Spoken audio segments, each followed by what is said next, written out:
नमस्कार दोस्तों, हम एक मिडिल क्लास फैमिली से हैं।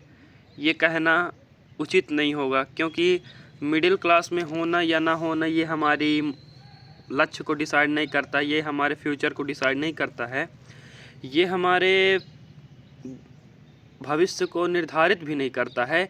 लेकिन हम देख सकते हैं कि अगर मिडिल क्लास में है बंदा, मिडिल क्लास तक ही रह जाता तब बहुत बड़ी गलती होगी, क्योंकि मिडिल क्लास में रहना या ना रहना ये हमारे भविष्य को निर्धारित नहीं करता। मिडिल क्लास में मर जाना ही हमारे भविष्य को बहुत बड़े संकट में डाल देता है। हमको गरीब में पैदा होना ये बहुत बड़ी बात नहीं है, गरीब में पैदा होकर मर जाना बहुत बड़ी बात है। इसलिए जीवन में कभी भी आप ऐसा परिणाम पाइए, ऐसे मार्ग पे जाइए जिसमें आप निर्धारित ना हो पाए कि आपने गरीबी देखी है या गरीबी सहा है। तो बहुत सारे व्यक्ति होंगे जो गरीब होंगे, बहुत सारे व्यक्ति होंगे जो गरीब नहीं होंगे। तो गरीब होना या ना होना हमारे फ्यूचर को डिसाइड नहीं करता है, गरीब में मर जाना ये हमारे फ्यूचर को बहुत बड़ा डिसाइड करता है। तो आप कहाँ से हैं, कहाँ से नहीं हैं, ये आप मायने नहीं रखता है। आज की डेट में जीवन में देखा जाए तो पैसा, पद, प्रतिष्ठा बहुत ही मायने रखता है। अगर जिसके पास पैसा है तो वो कुछ भी करेगा ना, उसको कोई नहीं बोलेगा। लेकिन जिसके पास पैसा नहीं है वो कहीं भी खड़ा हो जाएगा ना, उसको सब बोलेंगे।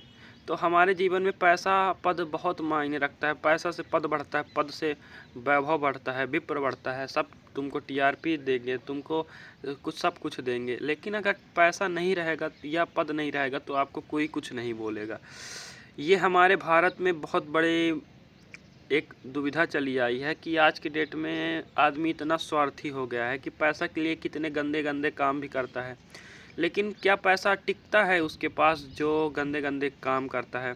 देखिए, गंदा गंदा काम करना ये आपके ऊपर निर्धारित करता है, लेकिन हाँ, इसमें धर्म और कर्म आते हैं। धर्म से किया हुआ काम आपको हमेशा उन्नति देगा, आपके पुत्र के पुत्र तक चल सकता है। लेकिन जो आपके द्वारा गलत मार्ग से बनाया गया पैसा है वो कुछ ही पल तक चलेगा और ये कम से कम आपकी पूरी पीढ़ी को ले डूबेगा। आपकी 2-3 पीढ़ी तो ठीक है, आप खुद निपट जाएंगे इस तरह पैसा आप इकट्ठा करते हैं तो। और जो सद्बुद्धि से अच्छे मार्ग पे चल के कम पैसा ही कमाए पर जीवन का आनंद ले ले, रस ले ले। क्या होता है, कभी कभी देखते हैं कि जीव हत्या या कुछ ऐसे तरह से पैसा कमाया जाता है जिससे हमारे जीवन में कुछ बदलाव भी नहीं होते हैं खास, या हमको कोई जान भी नहीं पाता है। भारत में कितने लोग हुए, बड़े बड़े महान व्यक्ति हुई, क्या हम 50 से धनवान व्यक्ति भी होंगे, हम लोगों से भी धनवान व्यक्ति होंगे। लेकिन पैसा क्या उन पे टिक पाया है? पैसा उन्हीं पे टिक पाया है, नाम उन्हीं का हमेशा रहा है, इतिहास में नाम उन्हीं का रहा है जो ने जिन्होंने मदद किया है, डोनेट किया है, या जिन्होंने अच्छे काम में लगाया है। अपने 100 रुपये का 1 रुपये भी आप दान में करते हैं तो आप उस अच्छे व्यक्ति में कहलाएंगे, जो आप उनसे श्रेष्ठ कहलाएंगे जो बिजनेसमैन हो के भी पैसा नहीं इन्वेस्ट करते हैं या गरीबों को नहीं बांटते हैं। तो इसी के साथ मैं कैमरामैन नहीं हूँ, मैं एक ऐसे ही आपके जैसे एक आम इंसान हूँ। धन्यवाद।